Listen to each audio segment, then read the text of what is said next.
What up, YouTube? It's me, Johnny, back at it again with another video. And ladies and gents, have you ever watched the trailer for a movie that got you hyped to want to see it? And then you watch the movie and you feel lied to, bamboozled, run amok on, and betrayed because how could a trailer be that good and then the movie be so bad? Well, in this video, I want to point out 10 movies that, for me, fits this billing. But before I dive into those, if you're enjoying the content you're getting here, please, for me, like the video, subscribe to the page, and hit that noti bell so anytime a new video comes out, you will be alerted. Also, if you are interested in listening to additional content from me over a wide range of topics, check out my podcast that can be found on any podcasting platform by searching by the same name as the YouTube page. But without further ado, let me actually dive into this. So to start the list, I have a movie that I don't actually think is a bad movie, but I feel that it still didn't live up to the hype that the trailer brought, and that is Avengers Age of Ultron. I'm gonna show you something beautiful. So hear me out on this one. Yes, I know that this isn't a bad movie by any stretch, but based on the hype that I remember feeling when this trailer dropped for this movie, knowing how it played in the comic books and some of what we actually saw in the trailer, I just knew that this movie was gonna be much better than the first Avengers film. And well, it wasn't, and the movie just turned out to be, good. But to quote Ultron, I was wanting to see something beautiful and ended up feeling a little let down. The next movie that's on my list that fits this criteria is, for me, Clash of the Titans. Have you seen what's happening out there? Have you even bothered to look? When this remake from the 1981 original film dropped a trailer in the fall of 2009, after watching it, I was thinking that this movie had a shot to be even better than the original film, and not just because the effects in the movie will be better due to the, advancement in technology. The trailer had just enough in it that unless you saw the original, it didn't actually give away too much of the plot of the movie, but it gave you just enough to kind of hook you in. The music in the trailer was fitting, and getting that famous line from Zeus, Release the Kraken! Then seeing it in the trailer really got me hyped to see this movie. Now, the movie, in my opinion, again, isn't bad, but it also wasn't better than the original. And for me, didn't live up to the hype that the trailer had, because this trailer, in my opinion, was high class.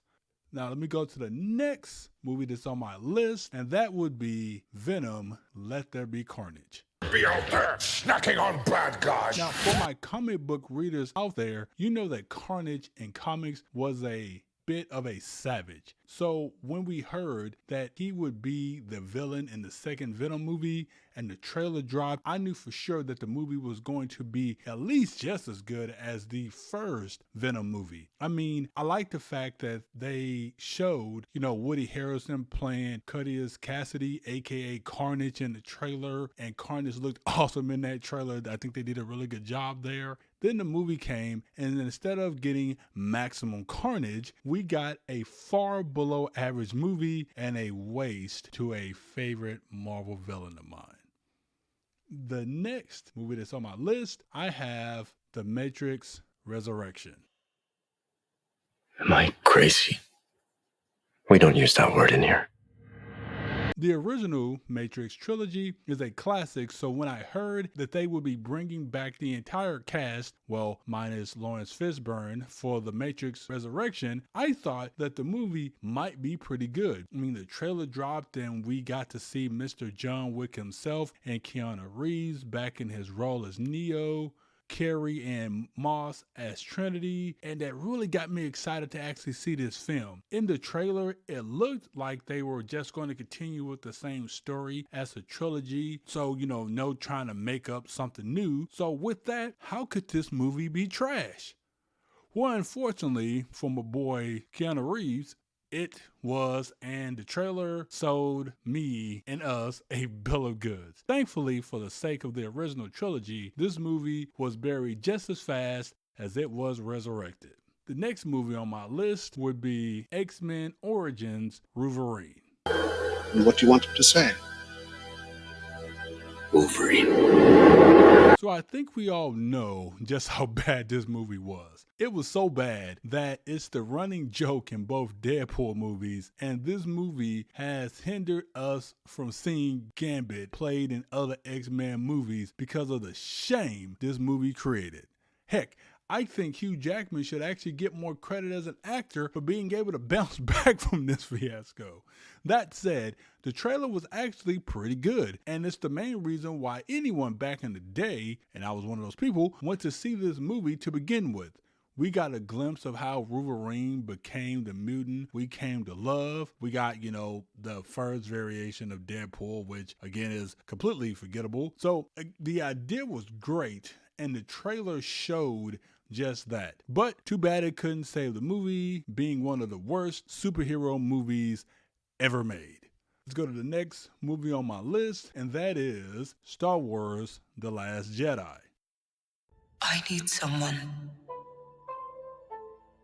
to show me my place in all this. So at the end of The Force Awakens, we saw Rey locate Luke Skywalker, and even though, Star Wars fans like myself was already not a fan of the new Star Wars, we thought that it would be cool to see him in a Star Wars movie again, him being Luke Skywalker. Then the trailer drops for The Last Jedi, and I'm not gonna lie, it was pretty good. The trailer was actually pretty good. We got a couple of memorable lines in the trailer, and I think the music that they had fit the theme of what was going to be portrayed in the movie. And there was enough in there to fool everyone into thinking that maybe this movie will be good. Now, we all know that this movie didn't live up to this trailer at all, and the Luke Skywalker we got in here was wildly disappointing, but I can still appreciate a good trailer being put together. So number 4 on my list, I have The Flash. So, you can go anywhere. Another timeline. Now, I knew that the DCEU was terrible and had been terrible for a while when this movie got announced, but once I heard that the movie would tie into the Flashpoint story out of DC Comics, I thought that since, in my opinion, that's one of the greatest comic book storylines ever made, that it had a chance, if they did it right in live action, to actually be pretty good. And then, of course, the trailer dropped, and the trailer was also pretty good. We got to see who would be the villain of the movie in Zod. We got cameos of Michael Keaton's Batman, and Supergirl, even got introduced into the DCEU. Not counting the Supergirl TV show I'm talking about in the DCEU. They gave us a little bit of the plot, but not too much, which was smart because people went and spent money at the theater for this movie, and I was so disappointed that I'm not gonna lie, it was at that moment that I vowed to never, ever pay for another DC movie again. I know that James Gunn just took over and could put out good DC movies, but I'll just wait until I've seen, enough future free DC movies, and then I might go back and actually pay for one. I will not be fooled by another DC trailer again like I was for this one. The next movie that's on my list, I have another DC movie, Batman vs. Superman, Dawn of Justice.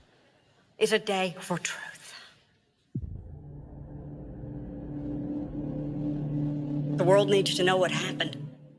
This was the start of the DCEU putting out pretty good trailers only to let you down quicker than a Disney live action movie. This trailer, I have to give it up and say, was really, really well done. It didn't overly put too much of the movie in it, which is normally a good sign. We got our first look at Ben Affleck as Batman and Gal Gadot as Wonder Woman, which now in hindsight should have told me that the movie was going to be trash, considering in a movie named Batman vs. Superman, you have another superhero in it. But in any case, it didn't matter as far as the trailer goes, since it had sucked me and a lot of people in. I can honestly say that this trailer was far better than the movie, and if James Gunn and the crew can make the movies match what we got from this DCEU and the rest of the trailers that the DCEU produced, then maybe the DCEU won't need yet another reboot after he takes over. The next movie that's on my list is The Last Airbender. He is the last of his kind.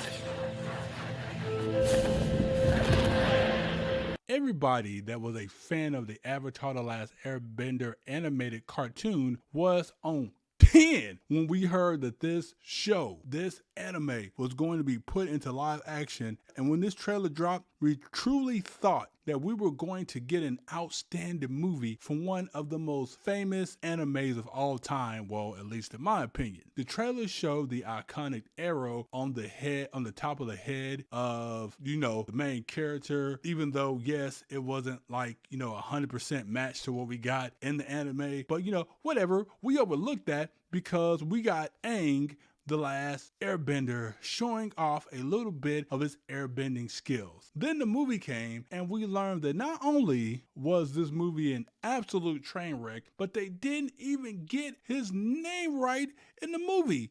Instead of calling him Aang, they called him Ung, and that was due to some copyright issues, I think, or something like that, that you would think prior to making this movie, they would have had worked out. Look, I could go on and go over a whole rant about how disgustingly bad this movie was, but I won't, because thankfully it looks like Netflix might save the day with a real live action Avatar The Last Airbender TV show, and we'll just have to see if the product actually matches that particular teaser trailer that's already been put out. And for my number one movie, well, the trailer was better than the movie. That is, and I think by a good stretch, Ant-Man and the Wasp: Quantumania. So, what's it gonna be? Ant-Man. This, for me, as I mentioned, by far, is the greatest trailer to movie disappointment that I have ever witnessed in my 40 years of life. When this trailer dropped, the amount of times I rewatched and shared this, I lost count because this trailer was that great. I just knew that the movie was going to be probably one of the greatest MCU movies ever made and would start to right the wrong of how the MCU has started to decline in its products. Lo and behold, this movie had so many missed opportunities in it and so many poorly executed plots in the movie that this movie, for me, if I had to make a list for worst superhero movies, it's gonna make the list. It's not Morbius bad, right? But for what it was supposed to be with the trailer, it was awful. If you have seen both the trailer and the movie, you already know what I'm talking about. But if you haven't seen the trailer or the movie, I challenge anyone that hasn't to go watch the trailer and then watch the movie and tell me that what we got in the movie was on par with this trailer. I guess I should have actually known, since Marvel has been in decline since really the end of phase 3 with Endgame. But yeah, the trailer was a 10 out of 10 and the movie was about a 3. But hey, let me know in the comments if you agree with my list or if there's any other movies that you can think of that had an outstanding trailer that outshined the movie. But until the next video, you all have a good one and I will talk to you all later. Peace.